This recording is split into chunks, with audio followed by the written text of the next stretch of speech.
শান্তি কোথায় মোর তরে হায় বিশ্বভুবন মাঝে, অশান্তি যে আঘাত করে তাই তো বিনা বাজে। নিত্যরবে প্রাণ পোড়ানো গানের আগুন জ্বালা, এই কি তোমার খুশি আমায় তাই পরালে মালা, সুরের গন্ধ ঢালা। সুপ্রভাত। আপনাদের সৌমিত্র বসু শুরু করছে তার কথা বলা 92.7 বিগ এফএম এ শরণাগত অনুষ্ঠানে। বিশুদ্ধ সিদ্ধান্ত মতে আজকের দিনটার কথা বলি। প্রথমে আজকে শনিবার 5ই কার্তিক 1429, ইংরেজির 22শে অক্টোবর 2022। তিথি আশ্বিন, কৃষ্ণপক্ষ দ্বাদশী, নক্ষত্র পূর্ব ফল্গুনী। সূর্যোদয়ের সময় ভোর 5:39 হয়ে 36 সেকেন্ড। সূর্য অস্ত যাবার সময় বিকেল 5:02 হয়ে 54 সেকেন্ড। আজকে জন্মে সিংহ রাশি, ক্ষত্রিয় বর্ণ, নরগণ। রাত্রি 8:05 গতে কন্যা রাশি, বৈশ্য বর্ণ, মতান্তরে শূদ্রবর্ণ। আমাদের হোয়াটসঅ্যাপে চিঠি পাঠাবার নাম্বার আপনারা সকলেই জানেন, তবু আরেকবার মনে করিয়ে দিই। 9831922927। চিঠির গোড়ায় SG লিখতে হবে, তাহলেই বুঝবো শরণাগতের চিঠি। এবারে বলি আজকের অনুষ্ঠান সম্পর্কে। আজকের অনুষ্ঠানে তো প্রথমে পুরাণ চিরন্তন, সে তো আপনারা সকলেই জানেন। তো পুরাণ চিরন্তনে আজকে আপনাদের বলবো জাম্ববতীর কথা। জাম্ববতী শ্রীকৃষ্ণের দ্বিতীয় পত্নী, তার কথা বলবো আপনাদের। তারপরে চলে যাব স্বামী বিবেকানন্দের রচনা থেকে পাঠ এই পর্বে। ঠাকুরের কথা বলবো। তারপরে আপনাদের চিঠিপত্র। আজকে যে চিঠিটি পড়ব সেই চিঠিটি লিখেছেন হাওড়া থেকে সত্যহরি ভট্টাচার্য। সত্যহরিবাবুর লেখা চিঠি পড়ার পর বাইরে দূরে কলকাতার কাছেই আমরা স্বামীনারায়ণের মন্দিরে আছি এখন। আপাতত একটু গান শুনবো, তারপর 92.7 বিগ এফএম এ শরণাগত অনুষ্ঠানে শুরু হবে পুরাণ চিরন্তন, জাম্ববতীর কথা। জাম্ববতীর কথা 92.7 বিগ এফএম এ শরণাগত অনুষ্ঠানে পুরাণ চিরন্তন শুরু হচ্ছে। আজকের পুরাণ চিরন্তনের বিষয় জাম্ববতী। জাম্ববতী হচ্ছেন ঋক্ষরাজ জাম্ববানের ঔরসে ব্যাঘ্রীর গর্ভজাতা কন্যা। ওই যেটা বলেছিলাম আপনাদের, কৃষ্ণের দ্বিতীয় স্ত্রী। ঋক্ষ মানে ঋক্ষ বলতে নিশ্চয়ই কোন জন্তুকে বোঝাচ্ছে না, কোন জনজাতিকে বোঝাচ্ছে যারা আর্য ছিলেন না। তারা ওই ভাল্লুকের একটা টোটেম বলে আর কি। তাদের আদি পুরুষ যেন ভাল্লুক, এইরকম একটা মনে করা হতো। ঋক্ষ মানে তো ভাল্লুক। কাজে বলা যেতে পারে যে জাম্ববতী অনার্য রাজকন্যা। তো জাম্ববতীর সঙ্গে কৃষ্ণের বিয়েটা হয়েছিল কি করে, সেটা খুব চমৎকার গল্প আছে, সেটা আপনাদের বলি। যদু বৃষ্ণি বংশের একজন রাজপুরুষ, তার নাম সত্রাজিৎ। তিনি সূর্যদেবের উপাসনা করে সমন্তক নামে একটা অলৌকিক মণি লাভ করেছিলেন। এই সমন্তক মণির বৈশিষ্ট্যটা কি? সূর্য থেকে যেমন সোনার রঙের আলো বেরিয়ে আসে, তেমনি সমন্তক মণি থেকে প্রতিদিন প্রচুর সোনা উৎপন্ন হতো। শুধু তাই নয়, সূর্য যেমন সমস্ত পাপকে দূর করে দেয়, সূর্য যেমন আমাদের প্রাকৃতিক ভারসাম্য রক্ষা করে, ঠিক তেমনি করে এই মণিটি যে রাজ্যে থাকত সেখানে কোনো ধরনের প্রাকৃতিক দুর্যোগ বা রোগ ব্যাধির প্রকোপ দেখা যেত না। ফলে বুঝতেই পারছেন সমন্তক মণির ব্যাপারে নানার লোকের খুব লোভ ছিল।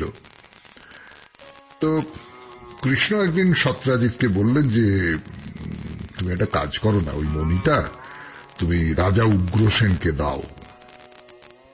তো মানে কৃষ্ণেরও খুব লোভ ছিল আর কি এই মণিটার ওপর। এই অবস্থায় তো কিছুতেই মণিটা দেওয়া যায় না, সত্রাজিৎ কিছুতেই রাজি নন। ফলে এই মণিটাকে রক্ষা করবার জন্য সত্রাজিৎ এটা তার বড় ভাই প্রসেনের কাছে গচ্ছিত রাখেন। তা প্রসেন একদিন মণিটা গলায় পরে মৃগয়ায় গেলেন এবং একটা সিংহের হাতে নিহত হলেন। 92.7 বিগ এফএম এ শরণাগত অনুষ্ঠানে শুনছেন পুরাণ চিরন্তন। আজকের বিষয় জাম্ববতী। জাম্ববতীর কথায় আসব, তার আগে একটু গান শুনি, তারপর আবার সৌমিত্র বসু শুরু করবে তার কথা বলা।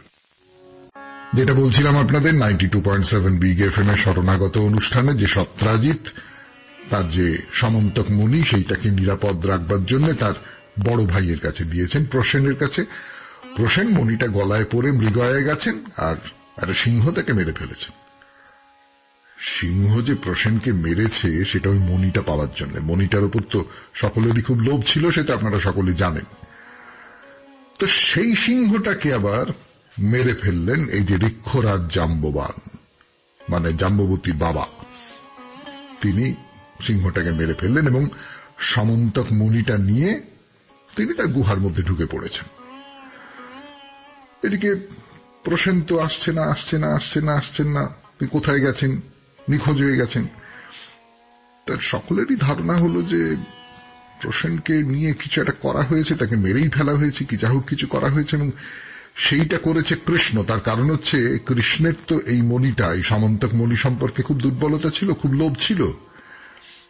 কাজে কৃষ্ণই এই সবের মূল। তো কৃষ্ণ দেখলেন এই অপবাদটা তো দূর করা দরকার, আমি কোনো দোষ করিনি, আমি উগ্রসেনকে ওই মণিটা দেবার জন্য বলেছিলাম সত্রাজিৎকে, কিন্তু আমি তো প্রসেনের কিছু করিনি, কিন্তু আমার নামে এরকম একটা বদনাম হচ্ছে। তো এই বদনাম দূর করবার জন্য কৃষ্ণ তো বেরিয়ে পড়লেন যে প্রসেনকে কি করে খুঁজে বার করা যায়, মণি কি করে খুঁজে বার করা যায়। যেতে যেতে যেতে যেতে বনের মধ্যে তিনি দেখলেন যে প্রসেনের মৃতদেহ এবং সেই সিংহটাও মরে পড়ে আছে। সিংহটা যে কোনো ভাল্লুকের দ্বারা আক্রান্ত হয়েছিল সেটাও তাকে দেখে কৃষ্ণ বুঝতে পারলেন। তো সেই ভাল্লুক বা ঋক্ষের পদচিহ্ন অনুসরণ করে কৃষ্ণ শেষ পর্যন্ত জাম্ববানের গুহার কাছে এসে পৌঁছলেন। তো সেখানে তিনি দেখলেন ওই সামন্তক মণিটা নিয়ে জাম্ববানের ছেলে সুকুমার সে খেলা করছে। তো কৃষ্ণ তো এবার সেই মণিটা উদ্ধার করবেন, উদ্ধার করলে তার নামে যে অপবাদ সেইটাও দূর হবে। যুদ্ধ বেড়ে গেল জাম্ববানের সঙ্গে, ভয়ঙ্কর যুদ্ধ। 21 দিন ধরে সেই ভয়ঙ্কর যুদ্ধ চলল এবং সেই যুদ্ধে শেষ পর্যন্ত জাম্ববান পরাজিত হলেন। তা পরাজিত হয়ে জাম্ববান বললেন, হে কৃষ্ণ, আমি তোমার মধ্যে বিষ্ণুকে দেখতে পাচ্ছি, আমি তোমার মধ্যে শ্রী রামচন্দ্রের স্বরূপ দেখতে পাচ্ছি, আমি দেখতে পাচ্ছি তুমি নিজে নারায়ণ। বলে কৃষ্ণের পূজা করলেন, স্তব করলেন। তার সামন্তক মণিটা তাকে দিলেন আর সেই সঙ্গে বললেন যে, হে কৃষ্ণ, আমি পরাজিত পরাভূত, আমি তোমাকে সামন্তক মণি তুলে দিচ্ছি, সেই সঙ্গে তুমি আমার মেয়ে জাম্ববতীকেও গ্রহণ করো। কৃষ্ণ মণি এবং জাম্ববতীকে নিয়ে দ্বারকায় ফিরে এলেন এবং কৃষ্ণ যে ওই মণি চুরি করেননি, প্রসেনকে মারেননি, তার সবচেয়ে বড় প্রমাণ জাম্ববতী নিজে। শুনলেন পুরাণ চিরন্তন জাম্ববতীর কথা 92.7 বিগ এফএম এ শরণাগত অনুষ্ঠানে। এরপর স্বামী বিবেকানন্দের রচনা থেকে পাঠ, ফিরে আসছি গানের পর। ধর্মসভা থেকে ফিরে এসে কলকাতায় যে বক্তৃতা দিয়েছিলেন সেই বক্তৃতার কিছু অংশ শুনিয়েছি আপনাদের, আরো কিছু অংশ শোনাচ্ছি 92.7 বিগ এফএম এ শরণাগত অনুষ্ঠানে। দুর্ভাগ্যক্রমে পাশ্চাত্য দেশবাসীগণের ধারণা এই যে আধ্যাত্মিকতা এমনকি চরিত্রনীতি পর্যন্ত সাংসারিক উন্নতির সঙ্গে চির সংশ্লিষ্ট। আর যখনই কোনো ইংরাজ বা অপর কোনো পাশ্চাত্য দেশবাসী ভারতবর্ষে পদার্পণ করেন এবং দেখিতে পান এখানে দুঃখ দারিদ্র অপ্রতিহতভাবে রাজত্ব করিতেছে, অমনি তিনি সিদ্ধান্ত করিয়া বসেন এদেশে কোনো ধর্ম থাকিতে পারে না, নীতিও থাকিতে পারে না। তাহার নিজের অভিজ্ঞতাই সত্য। ইউরোপের শীতপ্রধান জলবায়ুর জন্য এবং অন্যান্য নানা কারণে সেখানে দারিদ্র ও পাপ একত্র অবস্থান করে দেখা যায়। ভারতবর্ষে কিন্তু তাহা নহে। আমার অভিজ্ঞতা এই, ভারতবর্ষে যে যত দরিদ্র সে তত বেশি সৎ প্রকৃতি, কিন্তু ইহা ঠিক ঠিক উপলব্ধি করা সময় সাপেক্ষ। ভারতবর্ষের জাতীয় জীবনের এই গুপ্ত রহস্য বুঝিবার জন্য দীর্ঘকাল ভারতে বাস করিয়া সময় নষ্ট করিতে কয়জন বিদেশী প্রস্তুত আছেন? এই জাতির চরিত্র ধৈর্য সহকারে অধ্যয়ন উপলব্ধি করিবার লোক অল্পই আছেন। এখানে, কেবল এখানেই এমন এক জাতির বাস যাহাদের নিকট দারিদ্র বলিলে পাপ বুঝায় না। কেবল তাহাই নহে, দারিদ্রকে এখানে অতি উচ্চাসন দেওয়া হয়। এখানে দরিদ্র সন্ন্যাসীর বেশি শ্রেষ্ঠ সম্মান পাইয়া থাকে। পক্ষান্তরে আমাদিগকেও পাশ্চাত্য সমাজের রীতিনীতি অতি ধৈর্য সহকারে পর্যবেক্ষণ করিতে হইবে। তাহাদের সম্বন্ধে হঠাৎ একটা সিদ্ধান্ত করিয়া ফেলিলে চলিবে না। তাহাদের স্ত্রী পুরুষের মেলামেশা এবং অন্যান্য আচার ব্যবহার সবগুলিরই অর্থ আছে, সবগুলিরই ভালো দিক আছে। কেবল তোমাদিগকে যত্নপূর্বক ধৈর্য সহকারে ওইগুলি আলোচনা করিতে হইবে। আমার এই কথা বলিবার উদ্দেশ্য এই নয় যে আমরা তাহাদের আচার ব্যবহারের অনুকরণ করিব বা তাহারা আমাদের অনুকরণ করিবেন। সকল দেশেরই আচার ব্যবহার বহু শতাব্দীর অতি মৃদুগতি ক্রমবিকাশের ফলস্বরূপ এবং সবগুলির গভীর অর্থ আছে। সুতরাং আমরাও যেন তাহাদের আচার ব্যবহারগুলি দেখিয়া উপহাস না করি, তাহারাও যেন আমাদের আচারগুলিকে বিদ্রূপ না করেন। শুনলেন স্বামী বিবেকানন্দের রচনা থেকে পাঠ 92.7 বিগ এফএম এ শরণাগত অনুষ্ঠানে। এরপর ঠাকুরের কথা বলবার জন্য ফিরে আসছি আমি, আপনাদের সৌমিত্র বসু। ঠাকুরের কথায় ঠাকুরকেই আড়াল রেখেছিলাম বেশ কিছুদিন ধরে। বলছিলাম অন্য নানান কথা, সুখদেবের কথা, ব্যাসদেবের কথা। ঠাকুর বলেছেন সেই সব গল্প উদাহরণ হিসেবে, কিন্তু ঠাকুরকে আড়ালে রেখেছিলাম। আবার ঠাকুরের কথায় ফিরে আসি 92.7 বিগ এফএম এ এই শরণাগত অনুষ্ঠানে। ঠাকুর একটা কথা বলছেন, সে কথাটা খুব সরল, কিন্তু আমরা বুঝি সেই কথাটা খুব জটিল, সেটা হওয়া খুব শক্ত। যদি করা যায়, যদি পারা যায়, তাহলে তার চেয়ে ভালো আর কিছু হতে পারে না। ব্যাপারটা কি?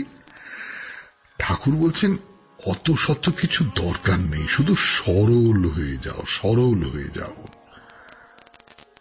সরলের কাছে তিনি খুব সহজ, কিন্তু মুশকিলটা হচ্ছে যদি নিজের দিকে তাকিয়ে দেখেন তাহলে বুঝতে পারবেন সরল হওয়া খুব সহজ কথা নয়। এই ধরুন কোন একজন মানুষ আপনার সামনে এলো, আপনি তার সঙ্গে কথা বলছেন। আমাদের মনের মধ্যে একটা ব্যাপার কাজ করতে থাকে যে এর উদ্দেশ্যটা কি, এর ভেতরে তো কোন একটা প্যাঁচ আছে, কি বলতে চাইছে আসলে, এরকম একটা ভেতরে কাজ করে না আমাদের ভেতরে সবসময়। এটা তো সরলতা নয়, এটা তো আমার মনের যে ব্যাঁকা ব্যাপারটা সেইটা বেরিয়ে আসছে ভেতর থেকে, তাই না? বঙ্কিমচন্দ্র চট্টোপাধ্যায়কে ঠাকুর বলছেন যে কপট হয়েছ কি তিনি দূরে সরে গিয়েছেন, শেয়ানা বুদ্ধি, পাটোয়ারি বুদ্ধি, বিচার বুদ্ধি এই সমস্ত করতে গিয়েছ, অমনি তিনি বেপাত্তা। এইরকম সব শেয়ানা বুদ্ধি করা যাবে না। তুমি সরল ভাবে ডাকো, তিনি শুনবেন। দেখো না, ডেকে দেখো না। ছেলে যেমন মাকে না দেখে দিশেহারা হয়, ও তাকে তখন যতই তুমি সন্দেশ দাও, রসগোল্লা দাও, সে কিছুতেই ভুলবে না, কেবল মা মা করে। তেমনি করে একটু ডাকো না, একবার আন্তরিকভাবে কাতর হও মায়ের জন্য, দেখো মা ছুটে আসে কিনা। ঠাকুর বলছেন তাই তো ছোটদের এত ভালোবাসি। ডাক্তারকে বলছেন, ডাক্তার মহেন্দ্র সরকারকে, ছোটরা যেন সব নতুন হাঁড়ি, দুধ নিশ্চিন্ত হয়ে রাখা যায়, আর বিষয়ী লোকেরা হচ্ছে দই পাতা হাঁড়ি, দুধ রাখলেই নষ্ট। তা তোমার ছেলেটি বেশ, এখনো বিষয় বুদ্ধি, কামিনী কাঞ্চন এইসব ঢোকেনি। মহেন্দ্র সরকারের ছেলের সম্পর্কে বলছেন ঠাকুর। তা ডাক্তার বলছেন যে হ্যাঁ, এখনো বাপের খাচ্ছেন কিনা, তাই নিজের করতে হলে দেখতুম বিষয় বুদ্ধি ঢোকে কিনা। ঠাকুর বলছেন তা বটে, তা বটে, তা বটে, তবে কি জানো, ঈশ্বর কিন্তু বিষয় বুদ্ধির থেকে দূরে। আর যদি বিষয় বুদ্ধির থেকে নিজেকে দূরে রাখতে পারো, তাহলে তিনি একেবারে হাতের মধ্যে। শুনছেন ঠাকুরের কথা, শুনছেন শরণাগত অনুষ্ঠানে 92.7 বিগ এফএম এ। বলছি আমি আপনাদের সৌমিত্র বসু। যে কথা বলছিলাম আপনাদের, সরল হতে হবে, সরল হলে তাকে পাওয়া যাবে। তাই তো হচ্ছিল সে কথা 92.7 বিগ এফএম এ এই শরণাগত অনুষ্ঠানে। সরলভাবে ডাকলে তিনি দেখা দেবেনই দেবেন। তো ঠাকুরের কাছে এক যাত্রাওয়ালা দেখা করতে এসছে। তাকে বলছেন আর একটা কথা, বলছেন শোনো, যাত্রা শেষে না কিছু হরিনাম করে উঠো, তাহলে যারা গায় আর যারা শোনে সকলেরই একটু ঈশ্বর ভাবনা করতে করতে যে যার বাড়ির দিকে রওনা হওয়া হয়, যে একটু শেষ পর্যন্ত একটু ঠাকুরের কথা শুনলো, একটু ঈশ্বরের কথা শুনলো, এইটুকু হয় অন্তত। হ্যাঁ, যাত্রার শেষে একটু হরিনাম করো। তো যাত্রার শুরুতে যদি হরিনাম না করি, যাত্রার শেষে হরিনাম করলে হবে? হ্যাঁ হবে, শেষ পর্যন্ত যেটা করবে সেটাই হবে। কিন্তু সমস্ত পথ ধরে যদি হরিনাম না করি, তাহলে কি শেষকালে মনে পড়বে হরির কথা? পড়বে পড়বে পড়বে। মানুষ তো শেষের দিকে এখানে একটু সরল হয়ে যায় না? শেষ জীবনের শেষ পর্বে একটু সরল হয়ে যায়, শেষ জন্মে একটু খ্যাপাটে ভাব চলে আসে। তো ঠাকুর বলছেন যে বহু জন্মের তপস্যার পরেই সরল উদার হওয়া চলে। তাহলে এ জন্মের উপায় কি? একটা প্রেসক্রিপশন দিচ্ছেন ঠাকুর। বলছেন খুব করে ছোটদের সঙ্গে মেশো, বালকের সঙ্গে মেশো, বালকের সঙ্গে বালক ভাব আরোপ করো নিজের মধ্যে। যতক্ষণ বালকদের সঙ্গে মিশবে ততক্ষণ তুমি নিজেও বালক, নিজেও আত্মভোলা। বালকের মতোই তুমি সরল, বালকের মতোই তুমি বিশ্বাসী। বালকের কাছ থেকে শেখো কি করে আক্কুটে হতে হয়, কি করে কান্না জুড়ে ছুটতে হয় হাত পা, কি করে মায়ের কোল পেয়ে ঠান্ডা হয়ে যেতে হয়। এই বালকের ভাব, ঠাকুরের তো এরকম বালকের ভাব ছিল, এবং সেই বালকের ভাব তার নানান উদাহরণ এই ঠাকুরের কথায় শরণাগত অনুষ্ঠানে বলেছি আপনাদের। যদি ছোট ছেলের মতো হয়ে যেতে পারতাম কি ভালোই না হতো না। ফিরে আসছি গানের পর 92.7 বিগ এফএম এ শরণাগত অনুষ্ঠানে। আমি আপনাদের সৌমিত্র বসু। বালকের ভাবের কথা ঠাকুর বলছেন 92.7 বিগ এফএম এ শরণাগত অনুষ্ঠানে। বলতে বলতে আমার নিজের একটা অভিজ্ঞতা মনে পড়ে গেল, সেটা বলি। খুব একজন জগৎ বিখ্যাত চলচ্চিত্র পরিচালক, খুব বিখ্যাত, মানে আমি নাম বলবো না, তার বাড়িতে গেছি আমি, এবং আমার সঙ্গে আমার যে বন্ধু সে গেছে। সে তখন বছর 3.5-4 এরকম বয়স তার। সে খুব কঠোর কঠোর কঠোর কঠোর করে কথা বলে। তা সেই চিত্র পরিচালক, তিনি যে কারণে গিয়েছিলেন সেই কথাটা দু কথায় সেরে নিয়ে তারপর তার সঙ্গে আড্ডা মারতে বসলেন। গল্প করছেন করে খানিকক্ষণ বাদে আমার সেই বন্ধুকে, সেই 3.5-4 বছরের, তাকে বলছেন তুমি খুব ভালো কথা বলো। আমার বন্ধুও খুব দরাজ সার্টিফিকেট দিল, তুমিও খুব ভালো কথা বলো। তার চলে আসবার সময় তিনি, সেই চিত্র পরিচালক বলছেন যে তুমি খুব ভালো। আমার বন্ধু বলল তুমিও খুব ভালো। তো সেই চিত্র পরিচালক বললেন না গো, আমি তত ভালো নই। এই যে বালকের সামনে দাঁড়িয়ে আমাদের তো বলতেই হয় যে না গো, আমি তোমার মতন ভালো নই। বলি আপনাদের ঠাকুরের গল্প। দুটি মেয়ে সন্তানবতী গৃহস্থ বধূ ঠাকুরকে দর্শন করতে এসেছে, একই পরিবার, দুই যা আর কি। তো মাথায় ঘুমটা টোমটা দিয়ে এসে ঠাকুরের কাছে বসেছে। তো ঠাকুর বলছেন শোনো, শিব পুজো করবে। শিব, সত্যি সত্যি শিবের মধ্যে একটা বালকের ভাব আছে না? লক্ষ্য করে দেখবেন, শিব কোনো কিছু ঠিক নেই, কোনো কিছু নেই, ঘুরে বেড়াচ্ছেন, হ্যাঁ, বাঘছাল পরে ঘুরে বেড়াচ্ছেন, কোনো কিছু। এই যে বালকের ভাব, বলছেন যে শিবের পুজো করবে। তুমি কল্পনা করবে, চোখের সামনে দেখতে পাবে যে স্ফটিক শুভ্র শিব বসে আছেন পদ্মাসনে, কাঁধে গলায় সাপ গর্জন করছে, মাথার জটায় কুলকুল করছে গঙ্গা, চূড়ায় শশধরের মুকুট, তুমি শিবকে দেখতে পাবে। বলছেন ঠাকুর পুজোর কাজ না অনেকক্ষণ ধরে করবে, অনেকক্ষণ ধরে। এই প্রথমে ফুল তুললে, পাতা বাঁচলে, মালা গাঁথলে, অনেকক্ষণ। তারপর ঠাকুরের বাসন মাজলে, চন্দন ঘষলে, ঠাকুরের জলখাবার সাজালে, এই যেসব কাজ করছে এগুলো কিন্তু ঠাকুর পুজোর মধ্যেই পড়ছে। দু যায় যে কথা কইবে তাও ঠাকুরের কথা। বলতে বলতে দেখবে তখন কোথায় সংসারের হীন বুদ্ধি, রাগ দ্বেষ, ক্ষুদ্রতাহীনতা, তখন শুধু আনন্দ আনন্দ আনন্দ, আনন্দের ধারা। আর যখন বাসন মাজবে মনে করবে চিত্ত মার্জনা করছো, যখন চন্দন ঘষবে তখন মনে করছো নিজেকে নির্মল করছো, নিজেকে কোমল করছো, নিজেকে একেবারে নিঃশেষে মিলিয়ে দিচ্ছ ঈশ্বরের মধ্যে। মনে রেখো, পুজোটা শুধু মন্ত্র পড়া নয় গো, পুজোর আয়োজন করাটাও পুজো। শেষ হলো ঠাকুরের কথা 92.7 বিগ এফএম এ শরণাগত অনুষ্ঠানে।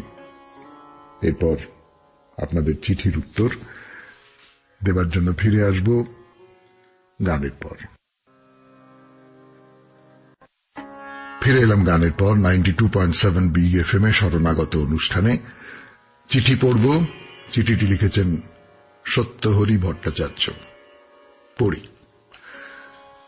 ভক্তি ও শাস্ত্রবিধির বিরোধে শ্রীরামকৃষ্ণদেব মথুরকে যা বলেছিলেন, বিসর্জনের তাৎপর্যার্থে তা স্মরণীয়। মথুর শ্রীরামকৃষ্ণদেবকে যখন জানালেন তিনি প্রাণ থাকতে দেবী দুর্গা মাকে বিসর্জন দিতে পারবেন না, তখন শ্রীরামকৃষ্ণদেব হেসে তাকে বলেন, ও এই তোমার ভয়, তা মাকে ছেড়ে তোমায় থাকতে হবে কে বললে? আর বিসর্জন দিলেই বা তিনি যাবেন কোথায়? ছেলেকে ছেড়ে মা কি কখনো থাকতে পারে?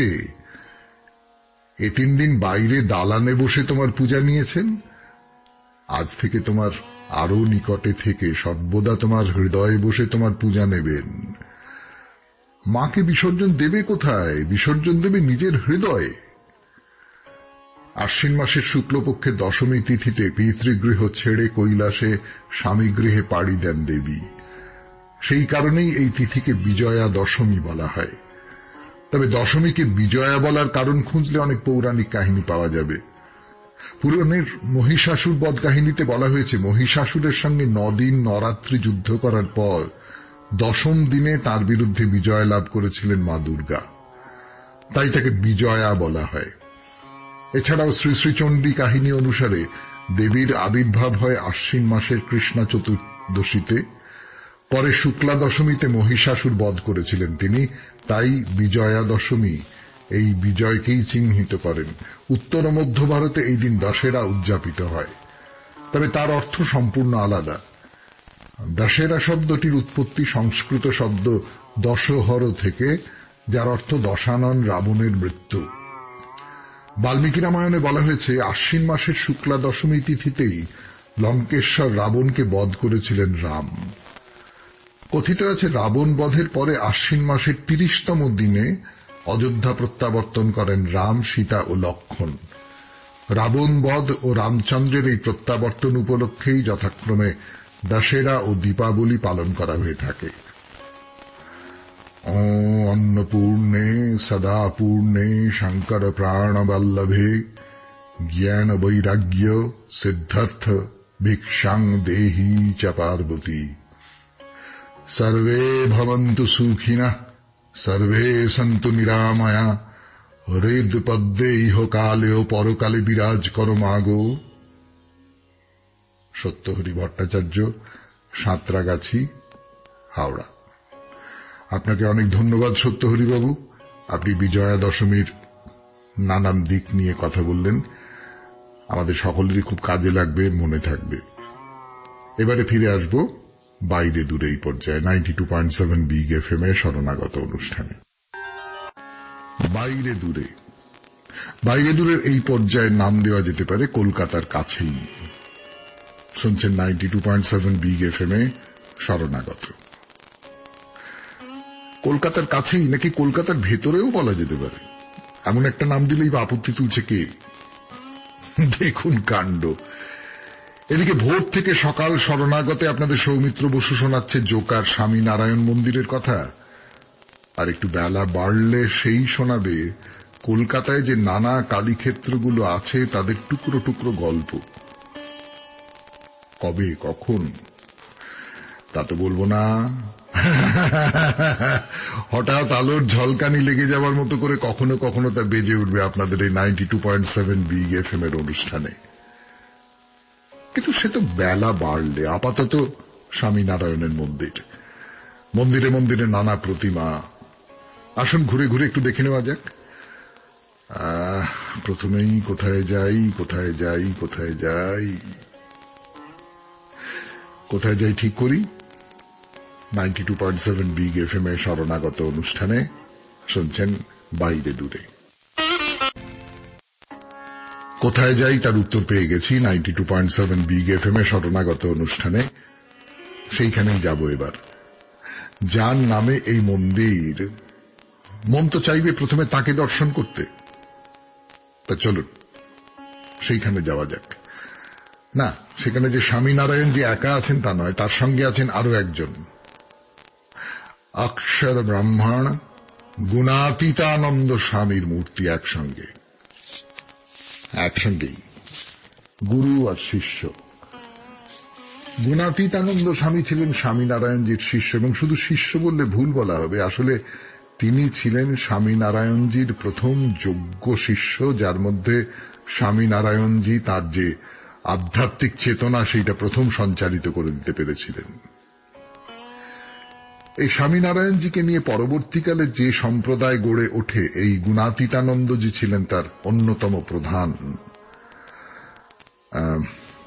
তার ব্যাপারে আরো অনেক কথা বলা যেত, কিন্তু অতটা ছড়িয়ে না পড়ে এইটুকু শুধু বলি, এই দুজনের মূর্তি পাশাপাশি রেখে স্বামীনারায়ণের শিষ্য সম্প্রদায় বুঝিয়ে দিয়েছেন এই শিষ্যটির গুরুত্ব কত বেশি। চলুন দুজনকে দেখি। কি বলবো, একটা সোনার ফ্রেম? না না না, ফ্রেম বললে তো ছবির চারবার ঘিরে থাকা একটা বেড়ার কথা মনে পড়ে। এখানে এই দুই মূর্তিকে ঘিরে সোনার যে কি অপূর্ব কারুকাজ।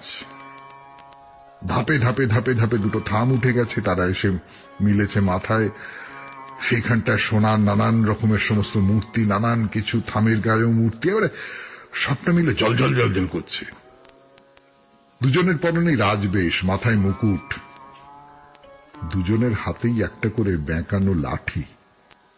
পোশাকে অজস্র মণিমুক্ত, সে সত্যি হোক বা নকল হোক, এবারে ঝলমল ঝলমল করছে। এরপরে যার কাছে যাব তিনি শ্রী শ্রী ঘনশ্যাম মহারাজ। তার অবশ্য একক মূর্তি। তিনিও এরকম একটি সোনার সিংহাসনের মধ্যে দাঁড়িয়ে রয়েছেন। তার পোশাকের রং লাল। এই সেই লাল পোশাকের পাশ থেকে নিচে নেমে আসছে একটি নীল রঙের কাপড়। হাতে কিন্তু বাঁকানো লাঠিটা আছেই। সত্যি বলতে কি, এই যে হাতের বাঁকানো লাঠি, এইটা স্বামীনারায়ণের যারা অনুসারী তাদের সবাইকার চিহ্ন। এই স্বামীনারায়ণকে তার ভক্তেরা তো বিষ্ণুর অবতার বলে বিশ্বাস করেন। তাই আরেকটি মন্দিরে দেখতে পাবেন শ্রী হরিকৃষ্ণ মহারাজকে, একই ধরনের পোশাক, হাতে লাঠি। হরিকৃষ্ণ মহারাজ দাঁড়িয়ে রয়েছেন রাধা কৃষ্ণের পাশে।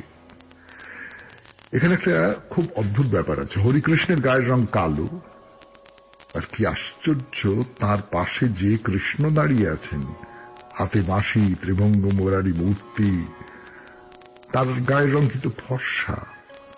হ্যাঁ, কৃষ্ণ বললেই যে ছবি আমাদের মনের মধ্যে জেগে ওঠে তার সঙ্গে একেবারেই মিলছে না। পাশে শ্রীরাধিকাও অবশ্যই গৌরাঙ্গী, যেমনটা হয়। আরো নানান মূর্তি আছে, নানান জায়গায় আছেন ব্রহ্মস্বরূপ ভগতজি মহারাজ, ব্রহ্মস্বরূপ শাস্ত্রীজি মহারাজ, ব্রহ্মস্বরূপ যোগীজি মহারাজ, এরকম অনেকে অনেকে। কিন্তু সেসব ঘুরে ঘুরে তো দেখবই। আপাতত শেষ করি স্বামীনারায়ণের মন্দির দর্শন। কালকে রবিবার, আর তারপরের দিনই তো কালী পুজো এসে গেল। রবিবার থেকেই কালী পুজোর আয়োজন থাকবে শরণাগত অনুষ্ঠানে। কি আয়োজন? ক্রমশ প্রকাশ্য, ক্রমশ প্রকাশ্য। রহুধৈর্যং রহুধৈর্যং রহুধৈর্যং। শেষ করছি আজকে শরণাগত। আমাদের হোয়াটসঅ্যাপে চিঠি পাঠাবার নাম্বার 9831922927, আর চিঠির গোড়ায় এসছি। তাহলে আবার কাল ভোরবেলা 5টা থেকে 7টা শরণাগত। আর শরণাগতর বাইরেও আপনাদের সঙ্গে কখনো কখনো টুকরো টুকরো করে কথা হবে। কবে থেকে হবে, কখন হবে বলবো না।